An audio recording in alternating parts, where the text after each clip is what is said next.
Sindicato dos Médicos da Paraíba pediu que o Ministério Público investigasse o suposto uso de furadeiras de parede em cirurgias ortopédicas e cranianas na unidade de saúde.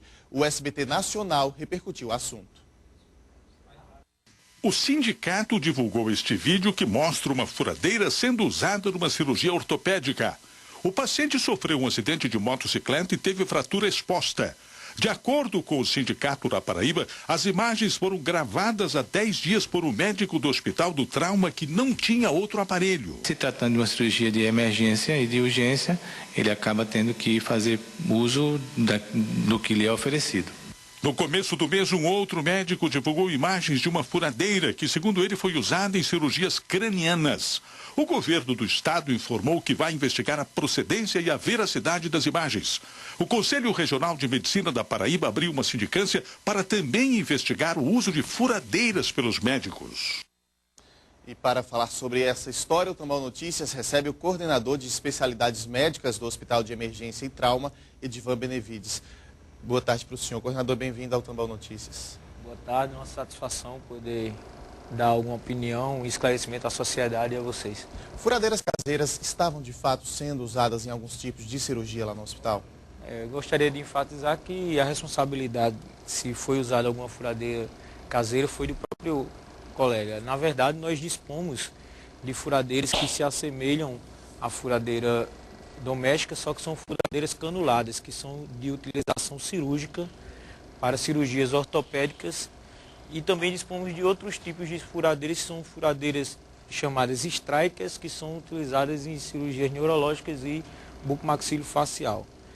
Na cirurgia neurológica especificamente, a gente tem o craniótomo, que é um aparelho complexo que tem várias utilidades, e os trépanos, que são utilizações para fazer os orifícios em calota craniana. Então, a furadeira doméstica não procede, a gente não sabe, de acordo com as imagens que foram mostradas, a gente não tem certeza de falar que foi passado pelo hospital, até porque ontem o sindicante do Conselho Regional de Medicina, Dr. João Alberto, esteve no hospital, nós vasculhamos o bloco cirúrgico e não encontramos furadeiras de uso doméstico no local. Então, em relação aos livros de ocorrência, não há nos livros de ocorrência nenhum procedimento que foi inscrito pelo próprio médico de que ele utilizou furadeira doméstica em cirurgia ortopédica. Então é uma situação que a gente não sabe de onde veio, onde foi gravado. Então, para isso, está sendo apurado tanto pelo Conselho Regional de Medicina quanto pelo hospital a questão da sindicância para esclarecer os fatos. Agora, um presidente de uma entidade, um médico, enfim, outro médico também, eles têm assumido claramente nas denúncias que essas imagens são lá do Hospital de Trauma. Qual é a relação hoje da direção do hospital com o Sindicato dos Médicos e com aqueles profissionais que estão denunciando? A relação que o Hospital de Trauma tem com os médicos é a melhor possível. Nós sempre estivemos abertos para as críticas e para solucionar os problemas do hospital. O que eu costumo falar para os colegas é que quando houver alguma normalidade ou houver alguma condição que seja inapropriada para a condição de saúde humana, que seja passada à direção para que a gente possa reivindicar perante os nossos gestores maiores e até a própria gestão para solucionar os casos.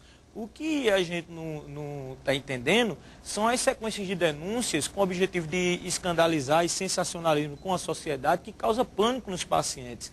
Então é isso que está preocupando e por isso que a gente está buscando solucionar, esclarecer e, através de sindicância, buscar os responsáveis. Havia uma informação que me parece que o hospital também não nega, que um dos equipamentos que era para ser utilizado em cirurgia, esse equipamento estava quebrado há mais de um ano. Isso procede? O que ocorre é que, quando foi feita a primeira denúncia em relação ao aparelho que o senhor fala, é o craniótomo, que é utilizado para aberturas de calota craniana e perfurações, e o que ocorre é que a gente tinha, naquele momento, 2 craniótomos, um em manutenção, e o outro, quando fomos apurar, na verdade, foi extraviado o pedal de utilização do craniótomo. O que ocorre? Como não havia o pedal pneumático para utilizar o craniótomo, ele ficou fora de uso. E foi justamente nessa época que houve a questão da denúncia que estava há mais de um ano. Não procede que estava quebrada há mais de um ano. Hoje nós dispomos, inclusive, de 4 craniótomos em pleno funcionamento, além dos 3 trépanos que servem para a mesma tarefa. Continuamos agora a conversar com o coordenador de especialidades médicas do Hospital de Emergência e Trauma, Edivan Benevides. Coordenador, o senhor trouxe aqui 3 furadeiras para exemplificar a diferença delas, né? Isso. No bloco anterior também eu queria que o senhor explicasse. O senhor falou que pode ter acontecido isso e seria responsabilidade do médico. Mas o que é que acarretaria para um paciente o uso de uma furadeira caseira? Isso é comum? Isso pode acontecer no caso de extrema urgência, esse uso? Numa situação de extrema urgência, o que o profissional dispuser à sua frente, ele pode utilizar para salvar a vida do paciente. O que nós não concordamos é porque nós dispomos de materiais adequados para que sejam utilizados. Então, ele não vai precisar utilizar em caráter de urgência, como foi falado, de uma furadeira comum. Até porque nós não dispomos dessa furadeira comum dentro do hospital de trauma. Inclusive, a sindicância do Conselho Regional de Medicina... Essa daí seria a furadeira comum. Essa é uma furadeira comum. Vermelha. Certo? O Conselho Regional de Medicina... É possível ter ela de cor azul também no mercado? De todas as cores. De todas as Essa cores. furadeira, ela custa cerca de R$130, certo? Então ela se assemelharia a essa daqui? Ela se assemelharia a essa furadeira que é cirúrgica e essa de uso daqui não é ortopédico. comum, é cirúrgica. Ela é canulada, se você puder focalizar aqui, você vai observar que ela possui uma haste de metal, que é por onde vai passar o fio cirúrgico para ser utilizado no paciente. Pelas imagens divulgadas, o senhor acha que era uma dessas? A gente ou está caseira? esclarecendo para saber, porque no momento que ele fez a denúncia, nós não dispomos de nenhuma furadeira de uso doméstico. Se for uma dessa, então estaria Não há dentro problema. de normalidade. Em qualquer hospital do Brasil, particular ou do SUS, ele pode utilizar essa furadeira. E essa furadeira do meio aí? O que essa daqui é uma chamada uma furadeira do tipo striker, que é utilizada em ortopedia também, e também em cirurgias bucomaxilofaciais de face, que é uma furadeira profissional que não se assemelha de nenhuma forma com a comum, e em relação ao preço, para quem tiver dúvida, custa cerca de $25 mil. Nós dispomos de 8 furadeiras tipo striker no hospital de trauma, algumas em manutenção e 4 em pleno funcionamento, certo? Essa aqui nós dispomos no hospital e essa maquita, que é a canulada, nós dispomos no hospital. Qual a mal furadeira pode... comum nós não dispomos. Qual o mal que pode acontecer a um paciente se o médico usa uma furadeira caseira?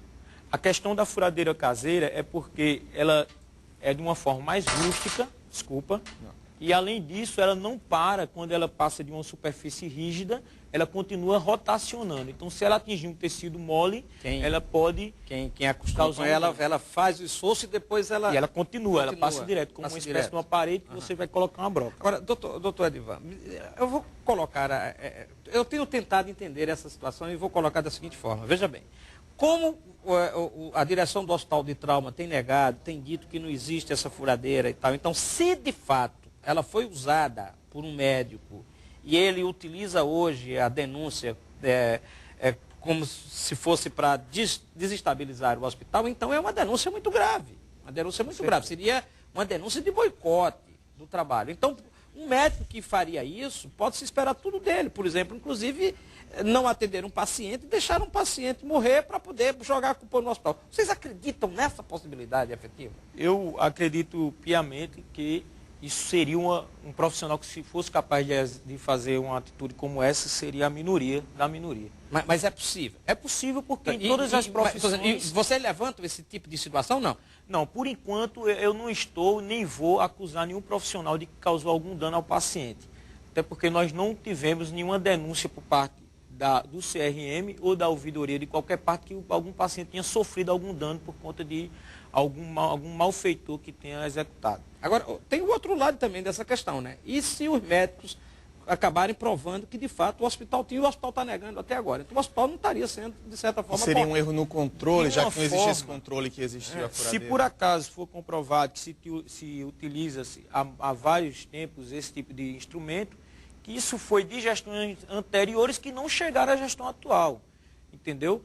Mas o que eu posso garantir a dias de hoje, na gestão, que não existe furadeira doméstica no hospital de trauma. Inclusive, o próprio CRM está fazendo uma sindicância no hospital, está apurando a situação. E ontem, em visita, o doutor João Alberto, a minha companhia, comparecemos ao bloco cirúrgico, e o mesmo constatou que não encontrou nenhuma furadeira do tipo cirúrgica e nenhuma parte dos livros de ocorrência tem uso de furadeira cirúrgica. Agora, deixa-me colocar ainda a preocupação... Furadeira comum. A preocupação com o paciente que está lá, que não tem nada a ver com a briga que se estabelece entre cooperativas, governo do Estado, direção do hospital, Cruz Vermelha, enfim. O paciente hoje, ele ele tem confiança, ele pode ter confiança para ser atendido no hospital de trauma? Pessoal, eu gostaria de enfatizar que o Hospital de Trauma sempre foi, desde a sua inauguração em 2001, em agosto, até hoje, o principal e mais importante hospital do Estado, isso incluindo particulares e estaduais e municipais. O que acontece é um hospital que você pode ter tranquilidade, é onde se salvam vidas, onde, no primeiro momento, eu digo isso como médico e como cidadão, se Deus o livre, alguma pessoa da minha família precisar, o local que eu quero que eles sejam atendidos é no Hospital de Trauma. Isso, na verdade, está havendo uma questão política, tem que ser bem enfatizado. A maioria dos médicos do Hospital de Trauma são de excelente gabarito. Ali estão os melhores profissionais que vestem a camisa do hospital, que vestem a camisa de fazer bem ao paciente. Agora, infelizmente, como em todas as profissões, há profissionais bons e ruins. E essa parte que está usando de sensacionalismo, que está causando pânico na sociedade, é a parte ruim, que realmente não tem preocupação com a melhoria da saúde e com o cidadão. O que é que você já pode dizer da nova gestão? O senhor participa dessa nova direção. O que é que já pode anunciar de ganhos no Hospital de Trauma da Paraíba? De hoje, o Hospital de Trauma dispõe de cerca de 90 a 100 vagas em hospitais de retaguarda para que o paciente seja assistido. Nós temos um índice de satisfação dos pacientes e acompanhantes maior do que 75%, cerca de bom ou ótimo. As cirurgias eletivas, que quando chegamos ao hospital eram mais de 200, hoje a gente não tem fila de espera para cirurgia eletiva. Inclusive, nós temos um hospital hoje, que é o 13 de maio, só para retaguarda de pacientes de ortopedia. Nós temos hoje aparelhos novos, temos aparelhos que estavam parados há 7 anos, que estão em pleno funcionamento. E é um hospital que eu convido qualquer cidadão a comparecer, até vocês, qualquer pessoa, a conhecer e ver como está funcionando em plena atividade, em pleno funcionamento, em favorecer a saúde da população da Paraíba.